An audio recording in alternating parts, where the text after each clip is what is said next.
All right, so question 8, already worked through question 8 Sunday night.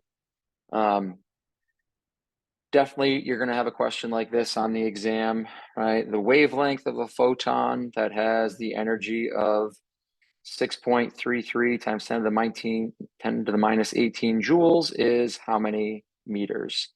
So we're going to need energy equals Planck's constant times the speed of light divided by my wavelength. Here, we're looking for wavelength, so we're just going to rearrange this to solve for wavelength because they gave us the energy. So wavelength equals Planck's constant times the speed of light divided by my energy. So plug everything in. Again, you don't have to memorize Planck's constant. I will give you Planck's constant, 6.626 times 10 to the minus 34 joules times seconds. I'll give you the speed of light, 3 times 10 to the 8 meters per second. So we just divide by our energy in joules, and we do a little analysis of our units to see that when we multiply, seconds cancel out. And when we divide, joules cancel out, which is good. We're left with meters, and we're looking for meters. So I divide, and yeah, I haven't found the exact typo in this question yet because I get 3.14 times 10 to the minus 8. The closest answer is 3.1. So I would just go with choice B, 3.1 times 10 to the minus 8. One thing to be careful of though, here they ask for meters, but they could have just as easily asked for nanometers. And so there'd just be like one more step to convert meters into nanometers.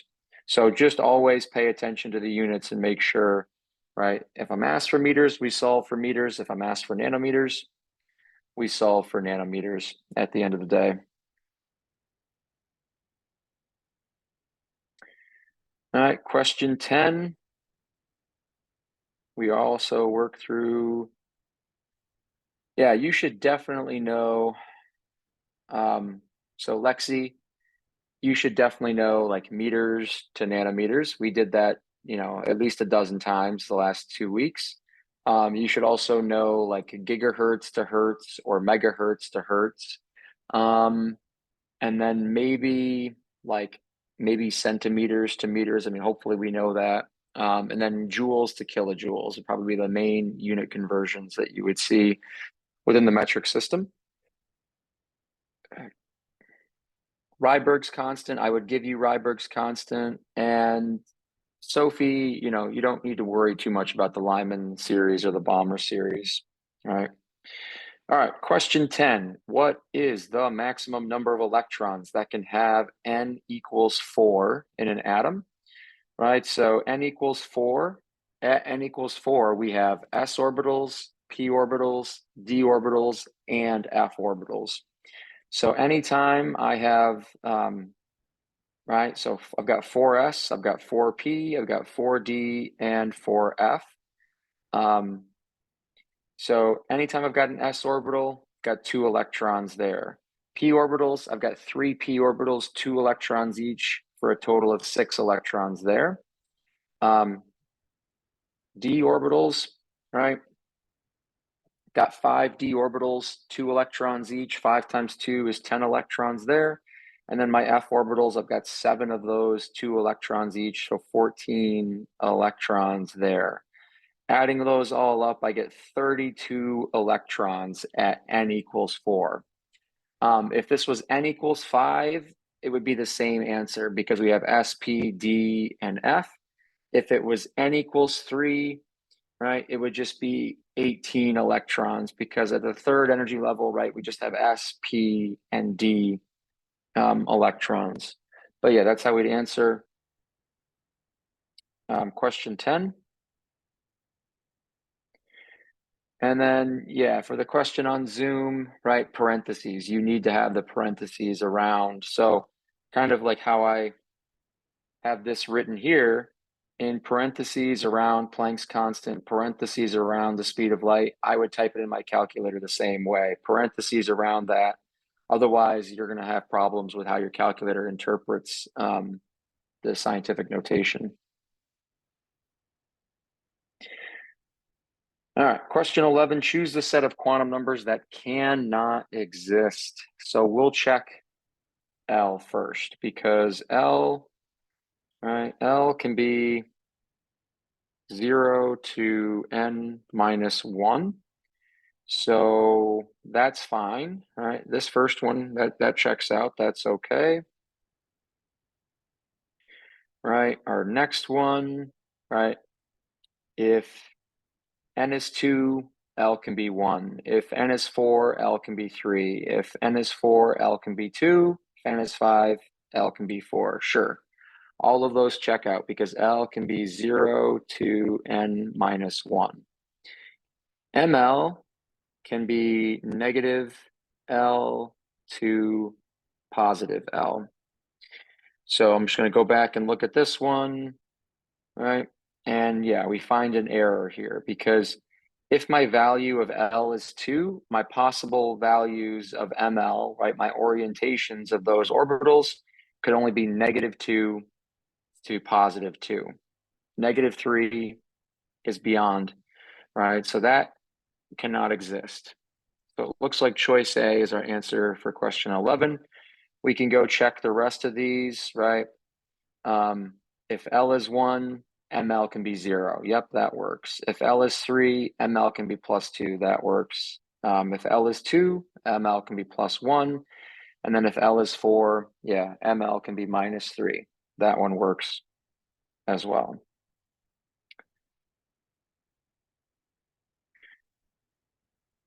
Yeah, the MS. Yep, got all three of the questions. So N, I'll define all of them, right? N is our quantum number, right? And that's just basically telling us our energy level. L is our orbital. So when L is 1, that's our s orbital. When L is 2, that's our p orbital. When L is 3, that's our d orbital. And when L is 0, that's s. When L is 1, that's a p orbital, 2 is a d orbital, and L equals 3, those are our f orbitals. ML is orientation. So it basically tells us the direction. And so it tells us, right, for like p orbitals, for example, it tells us why we have 3 p orbitals. So ML for s orbital is 0 because our s orbital is spherical. So if I spin the spherical s orbital around, it's the same s orbital. There's no orientation component. Whereas for the p orbitals, ML, right, can be negative L to positive L. So for our p orbital, right, my values of ML, they can be negative 1, 0, plus 1, which tells me I've got 3 different orientations of a p orbital. And what do we see on the periodic table? We see 6 electrons for our p orbitals, 6 electrons, right? Each orbital can hold 2 electrons, so that represents 3 orbitals. So this is telling us, right, I've got p in the x direction, I've got p in the y direction, and then I've got p in the z direction that's pointing right at you, right? So that's what ML tells us, how many of those orbitals we have, how many different directions of those orbitals that we have. So that's why we have 1 s orbital, 3 p orbitals, 5 d orbitals, and 7 f orbitals. And then MS is our spin state. So this is telling us, is the electron pointing up or is the electron pointing down? Those are our two choices. It's either plus 1/2 if it's pointing up, and then it's minus 1/2 if the electron's pointing down. Right, so that's how we would just break that down. It's not going to come down to spin state. That's not going to be why this is right or wrong. It's going to come down to one of these combinations earlier in the problem.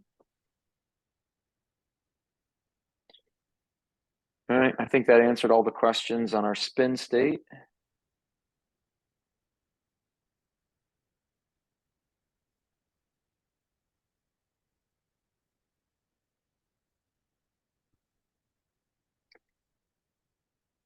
So hypothetically, sure, right? We could take that mathematical trend and keep going, but no, we don't have orbitals beyond the f orbitals, right? See, question 14 is next. Let me see where question 14 is.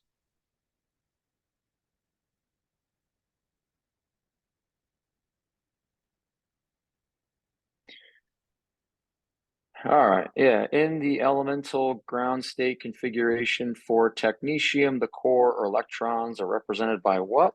Right, so I'm sure everyone's got a little clip art periodic table, right, handy.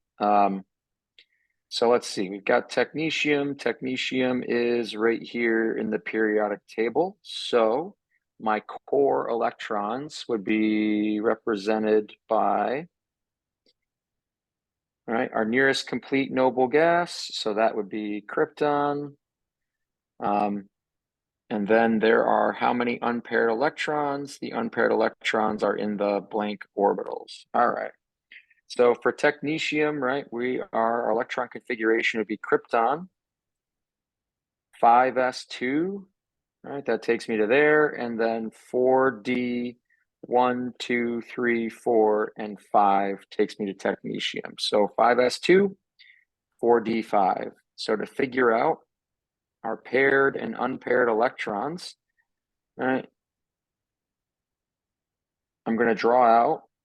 Here's my 5s orbital. Here's my 4d orbitals. I drew 5 boxes for 4d because I have 5d orbitals that we have there. Assign those electrons. I've got 1, 2, and then I've got 1, 2, 3, 4, and 5 electrons assigned to the d orbitals. So there are, right, I would say there are 5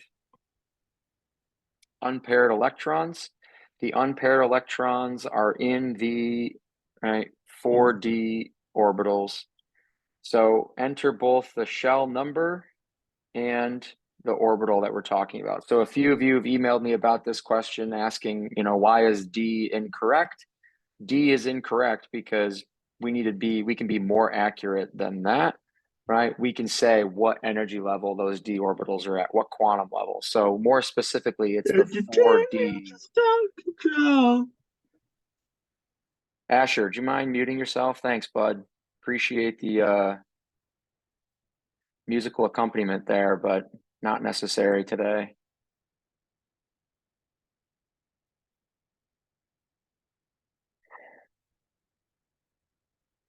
All right, let me just get caught up with the questions here. Why can't we just label it krypton 4d5? Why is the 5s2 required? Right, because krypton, the rule is we go to the nearest complete noble gas because that's a full outer shell, right? We fill that shell and then we start a new shell. So Gabriel, right, we have to label, right? We would say krypton, I have the electrons of krypton. After krypton, I've got 5s2, that takes me to here, and then 4d5, that takes me out to here. And then Caden, right, our d orbitals are off by 1. So 3d is actually in the 4th row, which means 4d is actually in the 5th row of the periodic table. And right, why wouldn't there be 7 unpaired electrons, right? Aya, I'm not sure if I'm pronouncing that correctly. There wouldn't be 7 unpaired electrons because these 2 electrons in the 5s orbital, they're paired, right? I have 2 electrons in that orbital, so that orbital's full. Those 2 electrons are paired together. It's just these where I have 1 electron in 1 orbital that makes it unpaired. All right.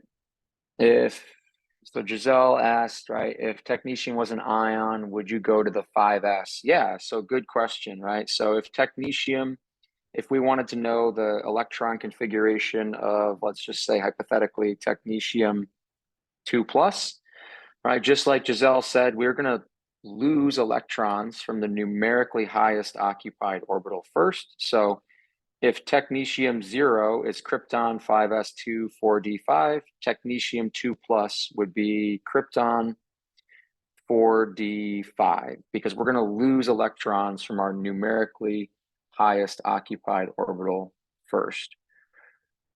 Right, Justin, why does it go from 5s to 4d? Because that's the next orbital in energy, right? If we remember that little cheat that I gave you, right? 2s, 2p, 3s, 3p, 3d, right? 4s, 4p, 4d, 4f, 5s, 5p, 5d. So this cheat is what tells us, right? I fill the 1s orbital first, and then I fill 2s, then 2p, then 3s, then 3p, 4s. After the 4s orbital, this is why 3d is next. So 3d is in the fourth row of the periodic table because that's next in energy. After 3d, then I get to 4p, then 5s, and then like we just saw here with technetium, the next orbitals in energy are 4d, all right? And then Gilly, in some of the recitation questions, even when the orbital wasn't full, you'd start pairing them up. No, you should always, right? You always need to make sure each orbital has an electron before you pair up. Each orbital, right, within a subshell. So I'm going to assign the s electrons, right? One up, one down. Those can only go in the s orbital. So I can pair those up. Doesn't matter what's over here in the d orbitals because I've got 2 electrons here. And then the 4d, right? I need to make sure each orbital has an electron before I pair up those electrons.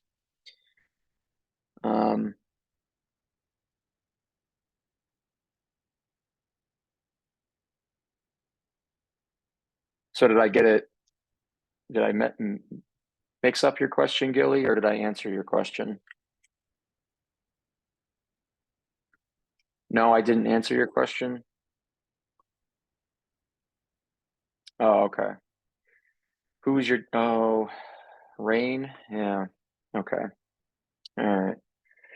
And so, sure, Kevin, if it was technetium 2 minus, no, if it was technetium 2 minus, right?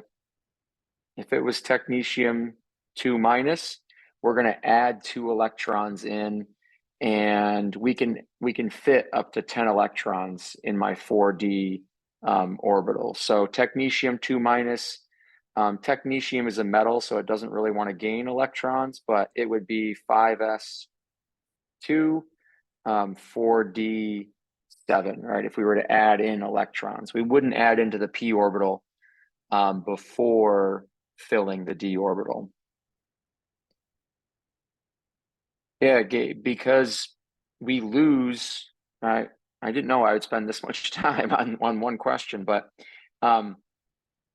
we lose electrons from the numerically highest occupied orbital first, right?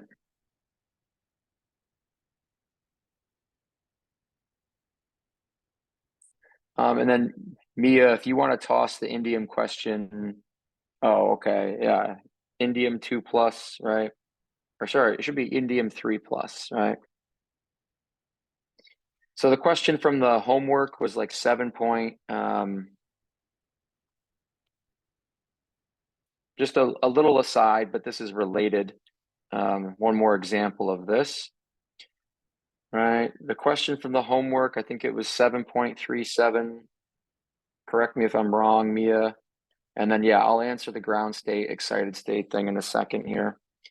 Indium 3 plus, right?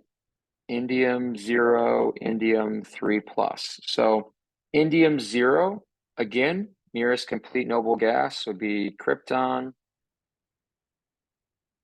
Okay, yeah, we can do indium 2 plus as well. So indium 0 would be krypton 5s2, 4d10, 5p1.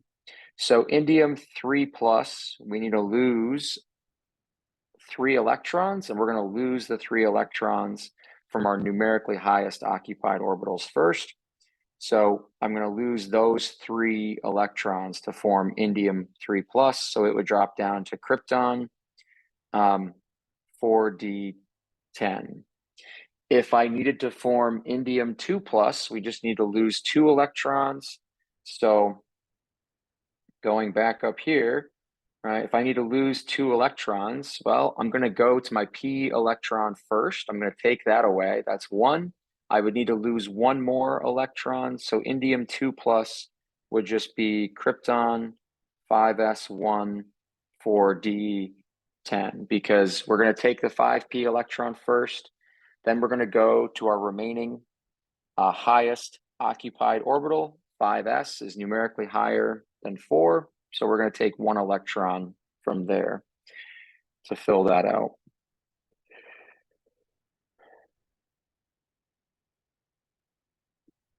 All right. Oops. So I think that answers all those questions that I got there. Yeah. All right. And we can look at just an excited state configuration here. An excited state configuration, because I know that question's come up a few times. An excited state configuration would be any configuration that's not ground state configuration. It's not the lowest energy configuration. So like hypothetically, let's just say magnesium 1s2, 2s2, 2p6, 3s2. That's the ground state of magnesium. To form an excited state, we're going to skip filling an orbital. And we're going to put an electron in an orbital that's higher energy. So an excited state, we kind of put a little star next to it to say it's excited state, it's high energy. For magnesium, would be like 1s2, 2s2, 2p6. And then we're going to say 3s1, 3p1. So this is excited state because this is higher in energy, because this electron should be in the s orbital. I basically just kicked a little bit of extra energy into it and I kicked it up to the p orbital. So this would be an excited state configuration. Basically, when we skip filling an electron, when we skip filling an orbital. So when we have an electron in an orbital that's above where it should be, it would be an excited state configuration. All right, question 16 is the next question on our list here. And I covered question 16 up, but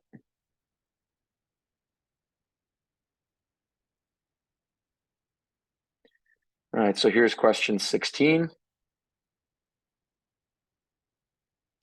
Which of these electron configurations are appropriate for common ions formed by alkali metals? Right, so our alkali metals are all of our group 1 metals, right? Our group 1 metals, when they react, right, lithium forms +1 ion, sodium forms a +1 ion, right? So here's sodium, 1s2, 2s2, 2p6, 3s1. That's sodium.